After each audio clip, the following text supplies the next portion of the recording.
Grande es su fidelidad, decía ese himno precioso que nos concede hoy estar reunidos en este lugar. Nos deja en su palabra la guía, el instructivo para conducirnos por la vida.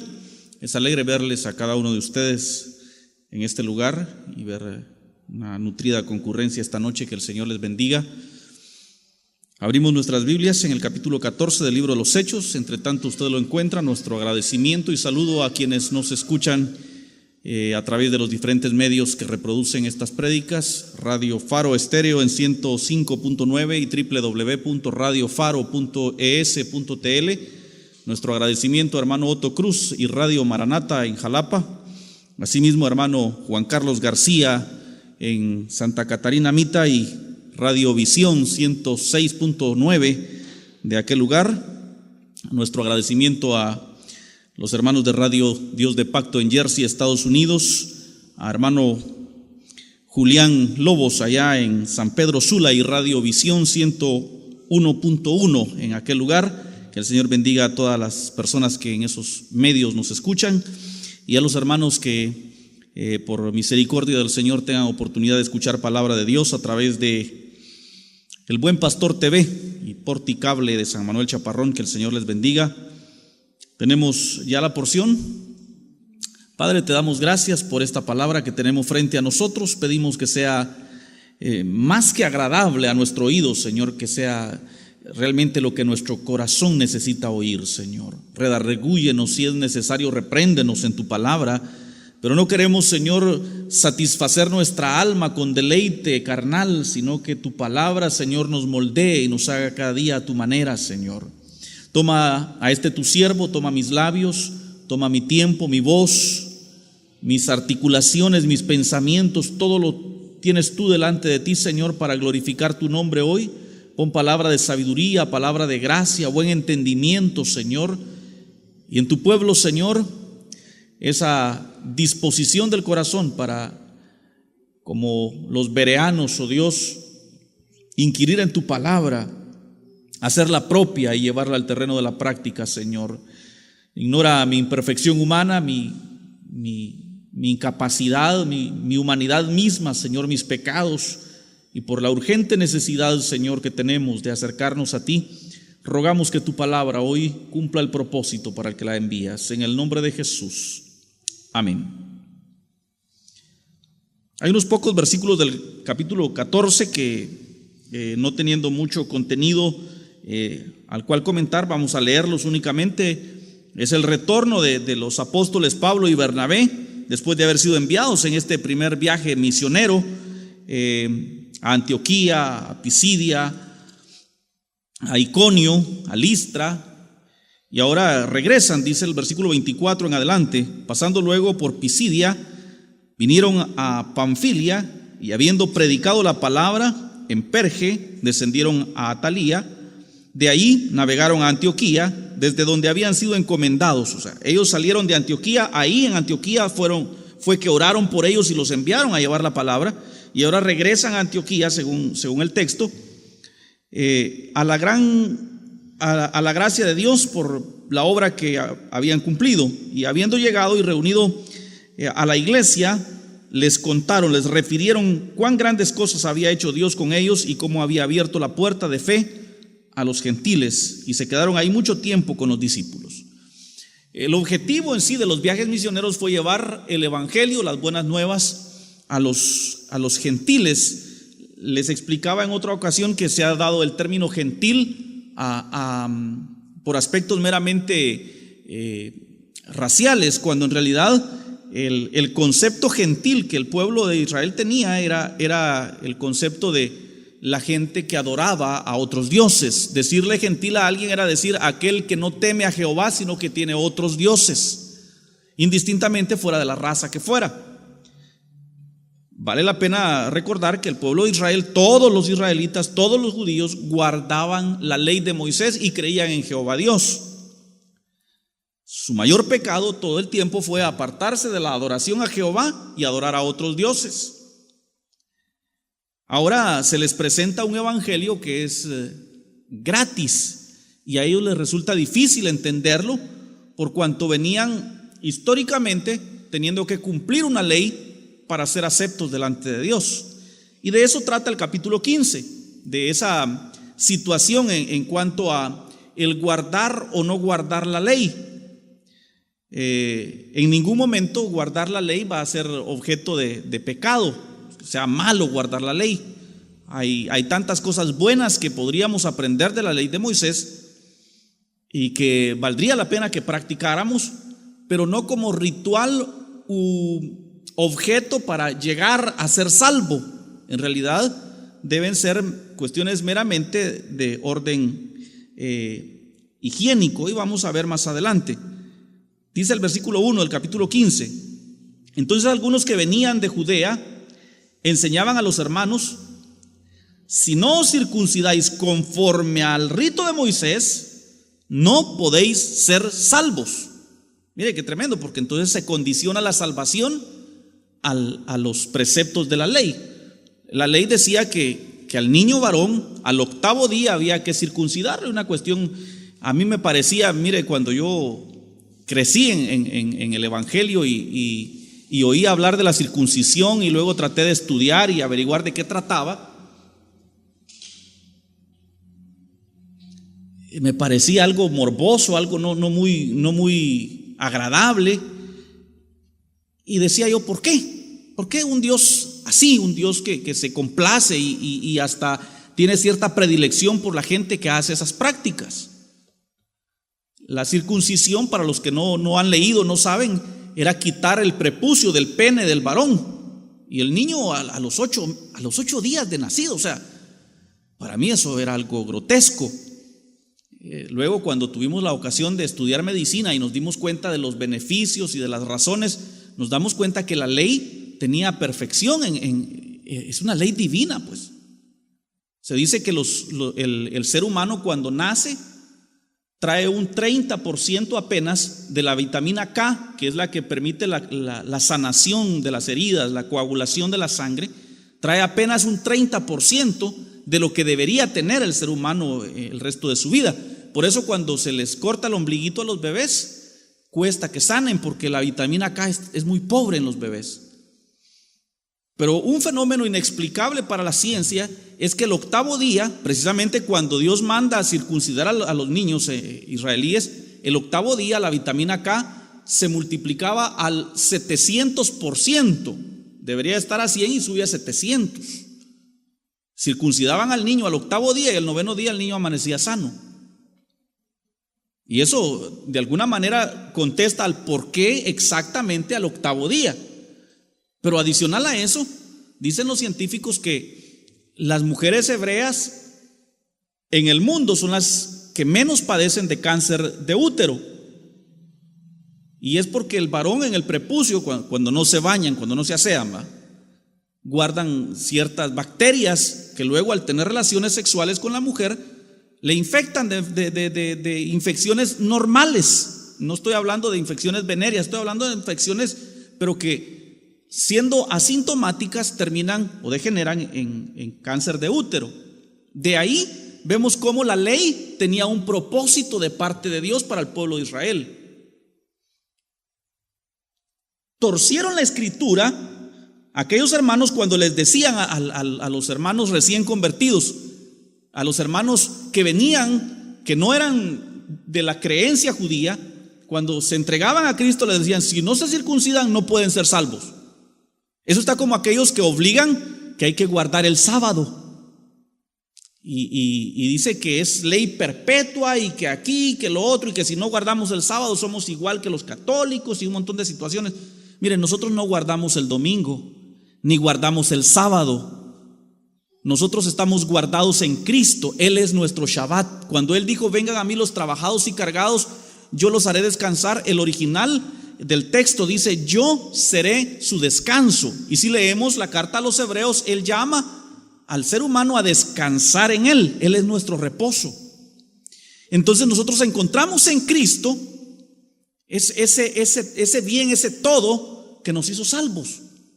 Ahora, ¿es malo guardar el sábado? No, nadie se va a ir al infierno por guardar el sábado, como nadie se va a ir al infierno por tener la escuela dominical el domingo, que al final de cuentas un día no difiere de otro. Que si un católico le puso domingo, también al sábado los católicos le pusieron sábado en honor a Saturno. Ni siquiera sabemos cuál sea el sábado original en relación al calendario hebreo. Nosotros tenemos un calendario hecho por un sacerdote católico que se llama el calendario gregoriano, por cuanto un sacerdote al cual canonizaron e hicieron llamar San Gregorio fue quien hizo el calendario. Podría ser que nos rigiéramos por el calendario maya siendo guatemaltecos, y en el calendario maya hubiera un séptimo día que a lo mejor no concuerda con el Shabbat hebreo. Entonces no podemos pensar que guardar la ley de alguna manera trae salvación. Y el error aquí es que vinieron y le dijeron a los recién convertidos: si ustedes no se circuncidan, no pueden ser salvos. Seguimos leyendo el versículo 2. Como Pablo y Bernabé tuviesen una discusión y contienda no pequeña con ellos, oiga, porque hasta se enardecieron los ánimos, peleando si había que o no guardar la ley, se dispuso que subiesen Pablo y Bernabé a Jerusalén, y algunos otros de ellos a los apóstoles y a los ancianos, para tratar esta cuestión. Entonces dice que mandaron a Pablo y Bernabé a Jerusalén. ¿Estaban ellos en dónde? En Antioquía, de donde habían sido enviados primero. Ahora son mandados a Jerusalén para que los otros apóstoles que todavía vivían, de los apóstoles del Señor Jesús, entre todos ellos dilucidaran, tomaran una determinación si qué era lo prudente, si guardar la ley, si circuncidarse, si hacer todos los rituales de la ley, o había que creer en Cristo Jesús. Yo le pregunto a usted, ¿y usted qué cree? ¿Qué es lo que tenemos que hacer? ¿Creer en Cristo Jesús o tener una religión? Porque la religión es tener un montón de sistemas, de formas, de que hay que rezarle, pero contados, no más, ni uno menos, Ave Marías a la Virgen. Y eso es religión. Tiene que circuncidarse, y si no, no puede ser salvo. Eso es religión. Pero salvación es: yo creo que lo que Jesús hizo en la cruz del Calvario me salvó a mí. Gloria a Dios. Ellos pues, habiendo sido encaminados por la iglesia, pasaron por Fenicia y Samaria, contando la conversión de los gentiles, y causaban gran gozo a todos los hermanos. Mira, habían hermanos dentro de la iglesia que se alegraban porque los gentiles se convertían, y habían otros que se oponían y decían: no, es que si no se circuncidan no pueden ser salvos. Lo mismo sucede en nuestros días.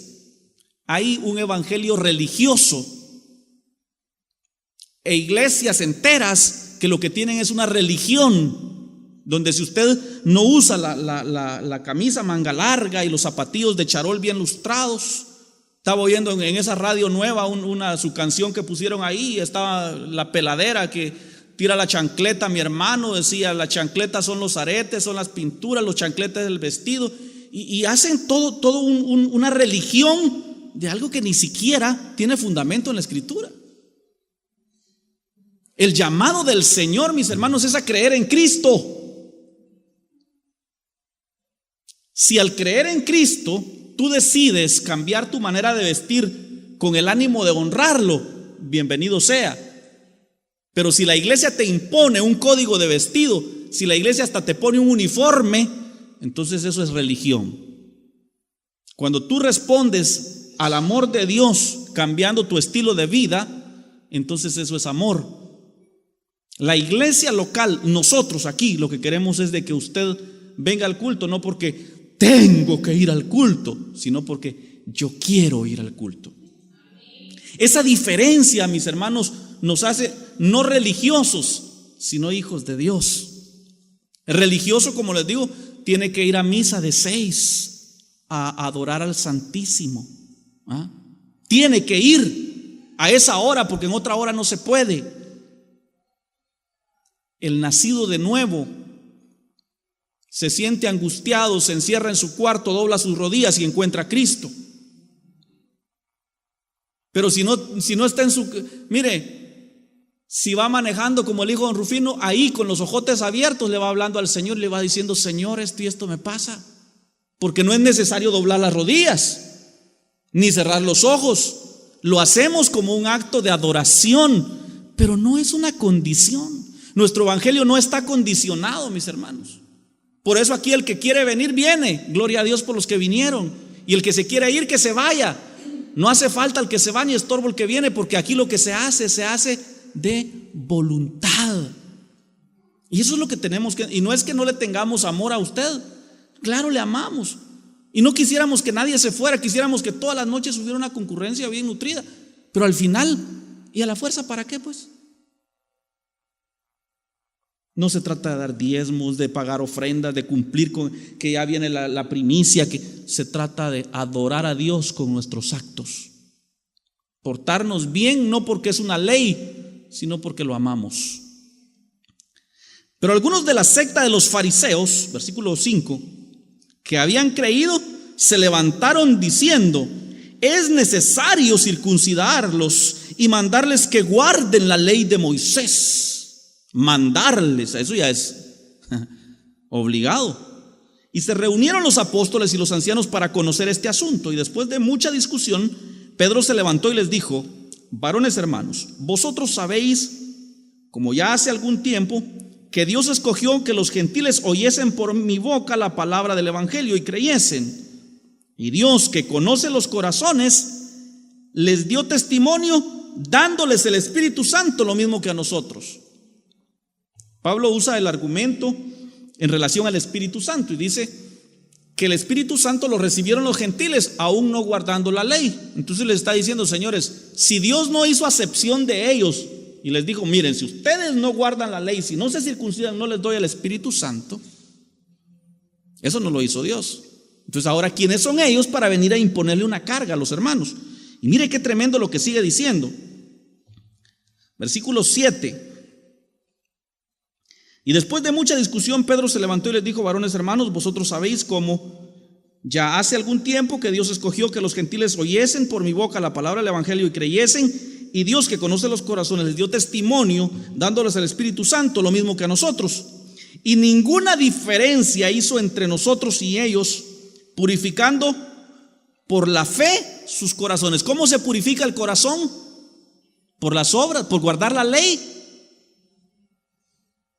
Por matar la gallina que ponía huevos el sábado. Dice, por fe. Cuando nosotros pensamos agregarle a la fe obras, nuestra fe se debilita, porque estamos restándole el poder que la fe tiene. Ahora pues, ¿por qué tentáis a Dios? Mire qué tremendo, porque lo que ellos estaban haciendo al querer imponer la ley era tentar a Dios, poniendo sobre el cuello, sobre la cerviz de los discípulos, un yugo que ni nuestros padres ni nosotros hemos podido cumplir. Lo dice un hebreo, lo dice un judío, dice: ni nuestros padres ni nosotros jamás pudimos cumplir la ley. ¿Cómo la ve desde ahí?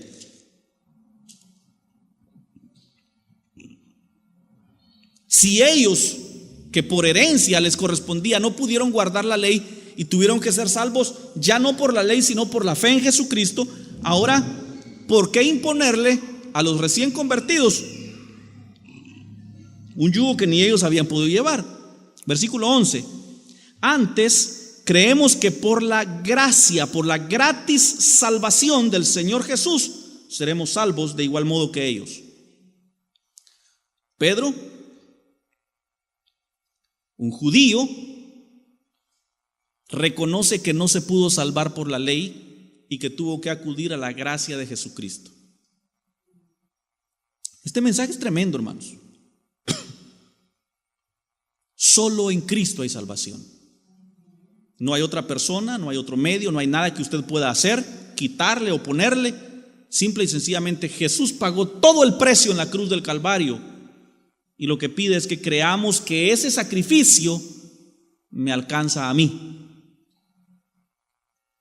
Versículo 12. Entonces toda la multitud cayó y oyeron a Bernabé y a Pablo, que contaban cuán grandes señales y maravillas había hecho Dios por medio de ellos entre los gentiles. Y cuando ellos callaron, Jacobo respondió diciendo: varones hermanos, oídme. Simón ha contado cómo Dios visitó por primera vez a los gentiles para tomar de ellos pueblo para su nombre. y toma versículos 11 al 12 del profeta Amós para hacer referencia del 15 al 18 de esta porción del libro de los Hechos, los concatena y dice: Simón ha contado cómo Dios visitó por primera vez a los gentiles para tomar pueblo para su nombre, y con esto concuerdan las palabras de los profetas, o sea, el profeta Amós, como está escrito. Después, dice Dios a través del profeta Amós: de esto volveré y reedificaré el tabernáculo de David, que está caído, y repararé sus ruinas y lo volveré a levantar, para que el resto de los hombres busque al Señor. Y, dice el profeta Amós, todos los gentiles sobre los cuales es invocado mi nombre, dice el Señor, que hace conocer esto desde tiempos antiguos. O sea, este varón Jacobo les recuerda las palabras del profeta Amós, que dice que el tabernáculo o el tipo de adoración que David celebraba a Dios, que no era de guardar la ley precisamente. Si se le ha olvidado, le recuerdo que David era un tremendo asesino, adúltero, ¿o no es cierto?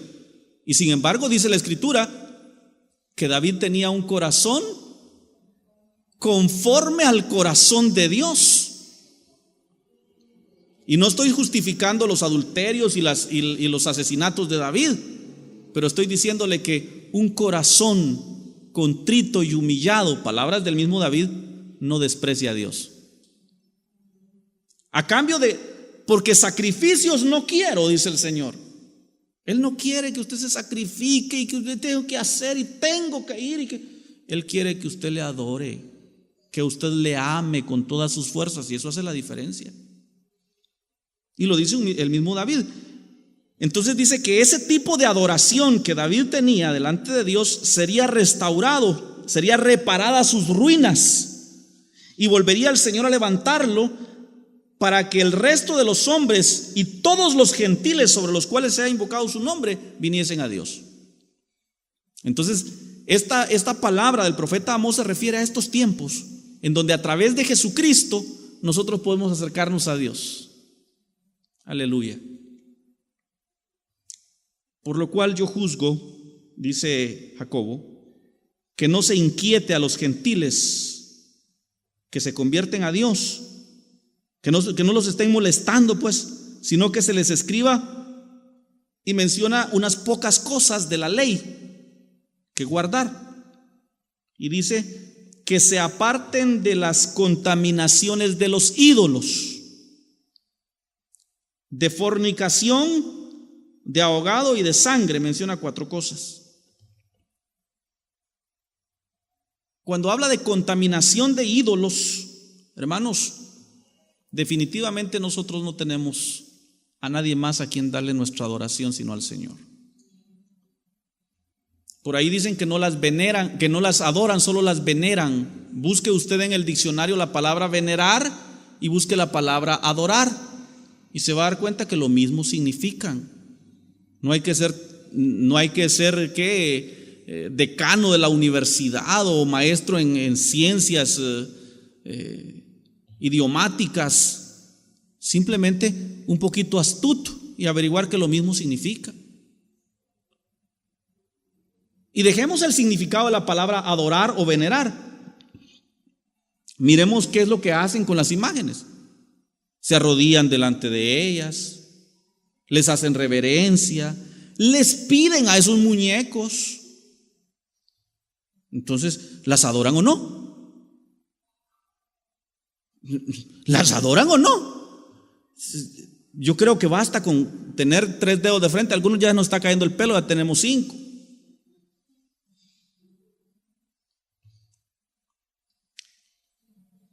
Los ídolos, mis hermanos, son todo aquello que nos aleja de Dios, que nos quita la atención de Dios para ponerla en algo más. Así es que la chichicuilota también puede ser un ídolo. Sí, la novela esa que usted mira y que no lo deja venir al culto es un ídolo. Déjela por un lado y véngase al culto y sírvale al Señor. A ver, ¿cuántos tuvieron un tiempo hoy para leer la Biblia? Amén. ¿Y a quienes no les quedó tiempo? Al resto. Pero sí vieron la novela, ¿va? O las noticias. Entonces muchas veces un televisor se convierte en nuestro ídolo. Yo no estoy diciendo que sea pecado ver las noticias, ver una novela, pero no le reste lugar a Dios. Que Él tenga el primer lugar. Mire, usted está viendo la novela, es el final de la novela, pero es hora de irme para el culto. Que no le duela dejarla para venirse al Señor. Eso hace la diferencia. Pero hay quien dice, no, hoy no voy al culto. Es que hoy es el final. Y sabe que las novelas viven repitiéndolas una y otra y otra y otra vez hasta el cansancio. Si no vio la final hoy, la mira mañana. Pero cuando llegó la hora de ir al culto, vaya al culto. Hay mujeres que tienen problemas con el marido porque llegó la hora de comer y ellas están prendidas en la tele. No, hombre, cumpla con su deber primero y después, si le queda tiempo. Es que eso es lo que hace la diferencia.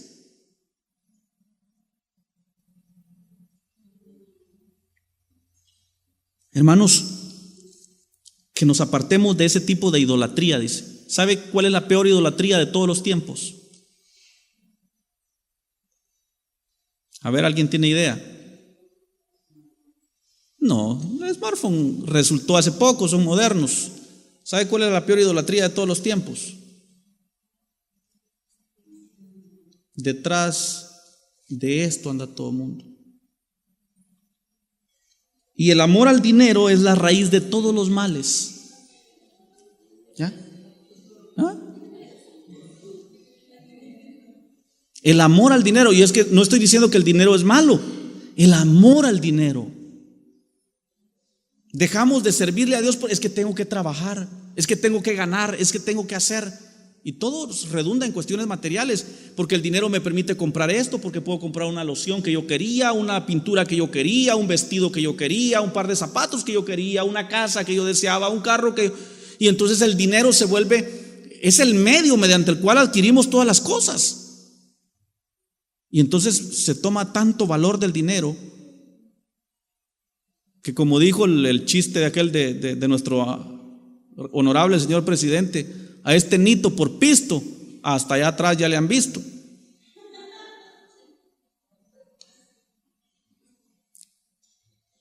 Hombres, jueces que venden su honorabilidad por un soborno, policías, abogados, doctores, hasta la mujer que vende su cuerpo por dinero. Entonces, el dinero vino y fue la raíz de todos los males.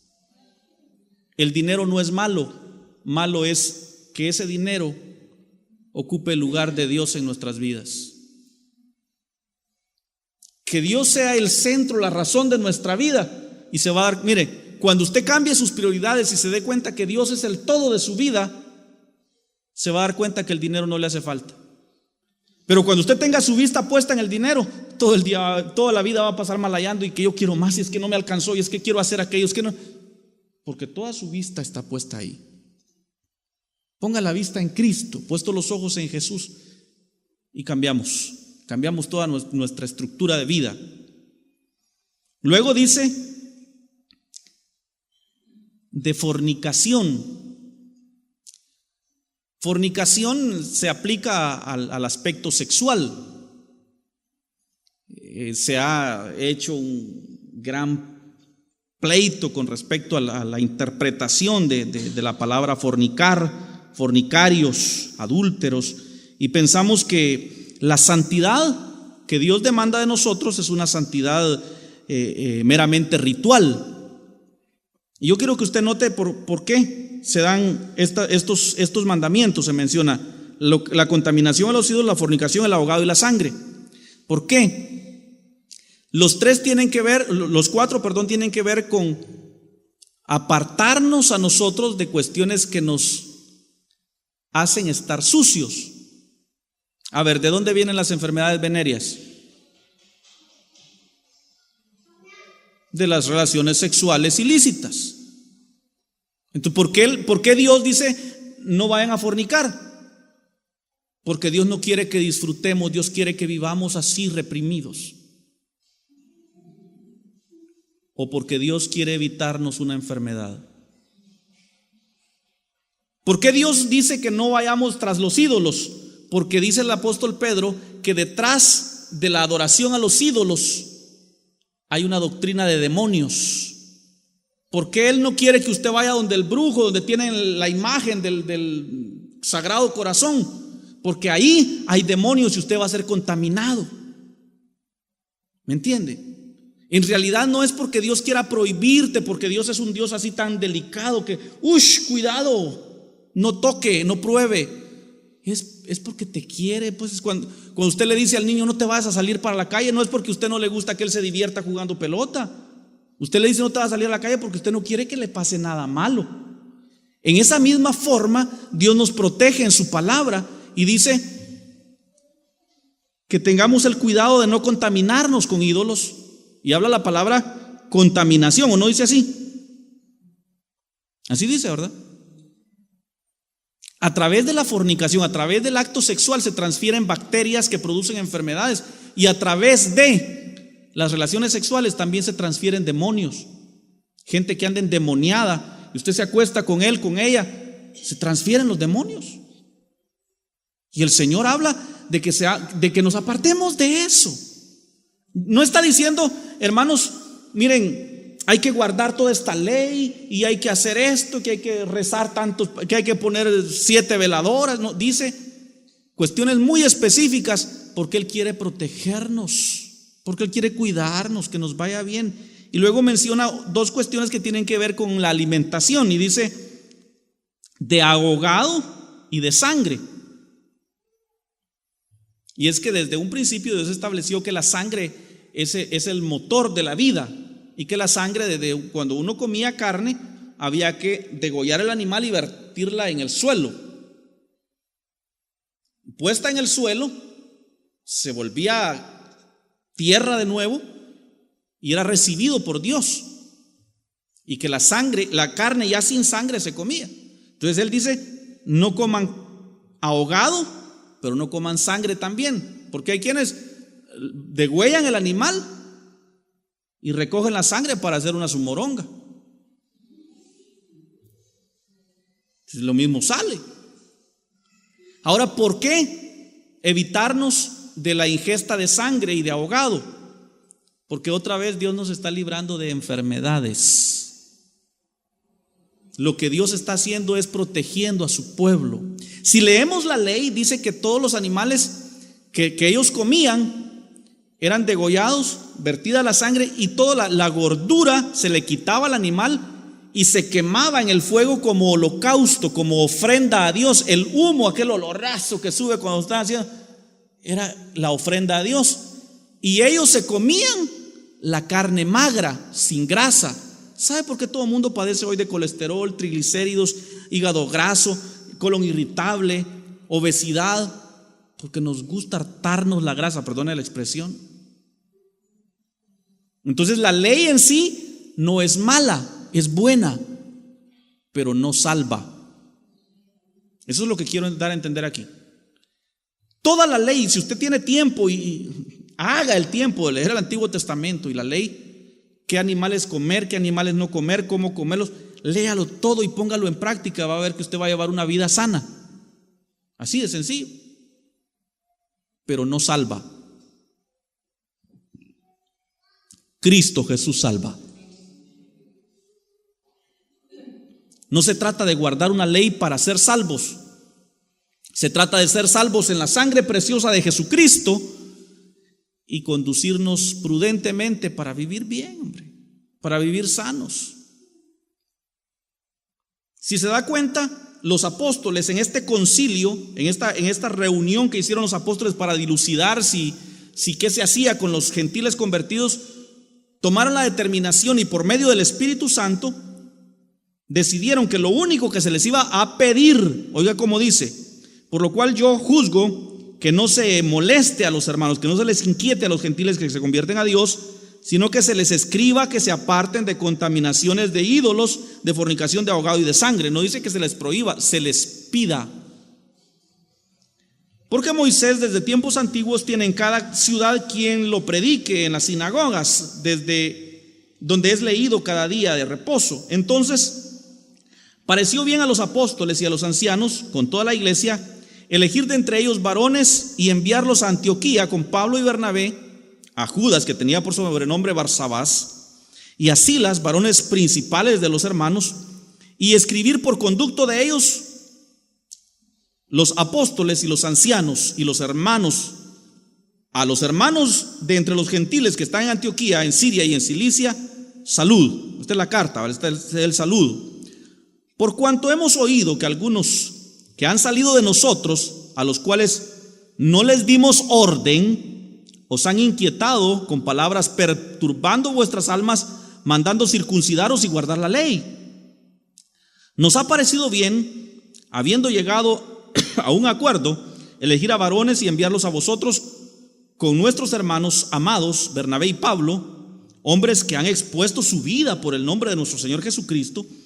Así que enviamos a Judas y a Silas, los cuales también de palabra os harán saber lo mismo que os escribimos, porque ha parecido bien al Espíritu Santo, o sea, esto no fue una decisión en la carne, y a nosotros, ya ahora sí en la carne, no imponeros ninguna carga más que estas cosas.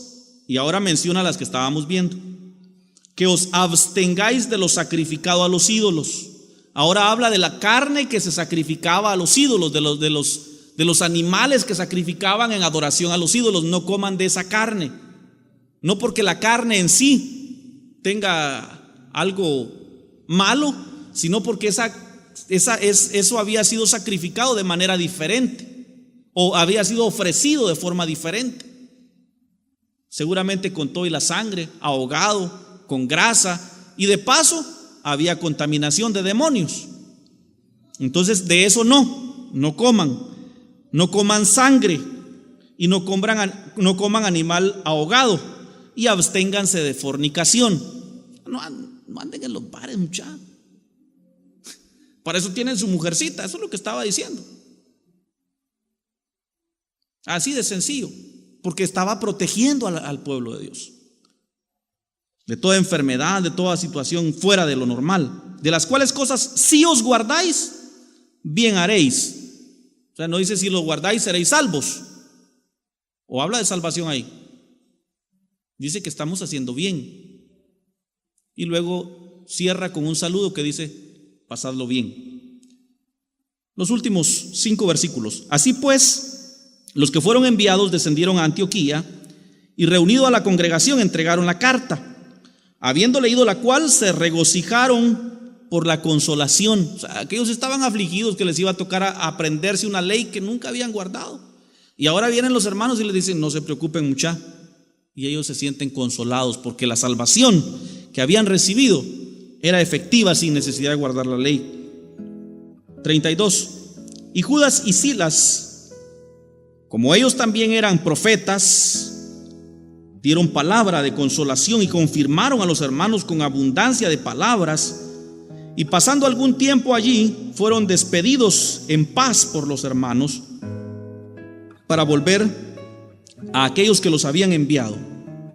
Mas a Silas le pareció bien quedarse allí, y Pablo y Bernabé continuaron en Antioquía enseñando la palabra del Señor y anunciando el evangelio con otros muchos. Padre Santo, te damos gracias por esta porción de la Escritura que nos trae luz con respecto a la gracia y al guardar la ley. Yo te ruego, Señor, que no por mis palabras, sino por obra de tu Espíritu Santo, esta palabra haya caído en los corazones, así como en aquellos varones, dice la Escritura, les fue de consolación.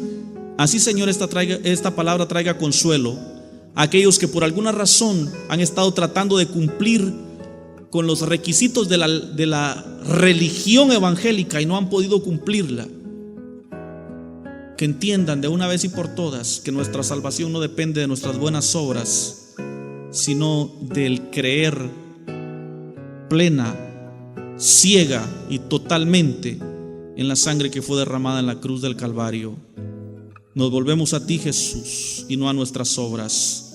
Dependemos de ti, Señor, y no de nuestras buenas acciones. Esperamos en ti, Señor, y no en nuestros méritos. En el nombre de Jesús, gracias te damos, mi Dios. Amén.